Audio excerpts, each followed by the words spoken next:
So MicroGrad is a 100 lines of pre-interpretable Python code, and it can do forward and backward arbitrary neural networks, but not efficiently. And the idea that you're observing like a very noisy system, but actually there's like these fundamental frequencies that you can abstract away. Like when a physicist walks into the class and they say, oh, assume there's a spherical cow and ... And everyone laughs at that, but actually this is brilliant. It's brilliant thinking that's very generalizable across the industry because, yeah, cow can be approximated as a sphere.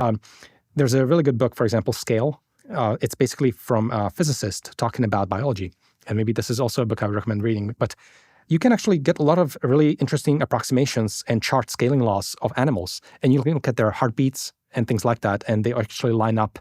You can talk about an animal as a volume, and you can actually derive a lot of, you can talk about the heat dissipation of that, because your heat dissipation grows as the surface area, which is growing as square, but your heat creation or generation is growing as a cube. And so I just feel like physicists have all the right cognitive tools to approach problem solving in the world. So I think because of that training, I always try to find the first order terms or the second order terms of everything. When I'm observing a system or a thing, I have a tangle of a web of ideas or knowledge in my world, in my mind. And I'm trying to find what is the thing that actually matters? What is the first order component? How can I simplify it? How can I have a simplest thing that actually shows that thing, right? So MicroGrad is 100 lines of code that shows backpropagation. It can, you can create neural networks out of simple operations like plus and times, etc., Lego blocks of neural networks. And you build up a computational graph and you do a forward pass and a backward pass to get the gradients. Now, this is at the heart of all neural network learning. So MicroGrad is a 100 lines of pre-interpretable Python code, and it can do forward and backward arbitrary neural networks, but not efficiently. So MicroGrad, these 100 lines of Python, are everything you need to understand how neural networks train.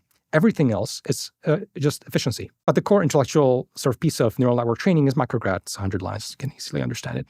You're chaining, it's a recursive application of chain rule to derive the gradient, which allows you to optimize any arbitrary differential function. And I feel like education is like the most intellectually interesting thing because you have a tangle of understanding and you're trying to lay it out in a way that creates a ramp where everything only depends on the thing before it. And I find that this like, untangling of knowledge is just so intellectually interesting as a cognitive task.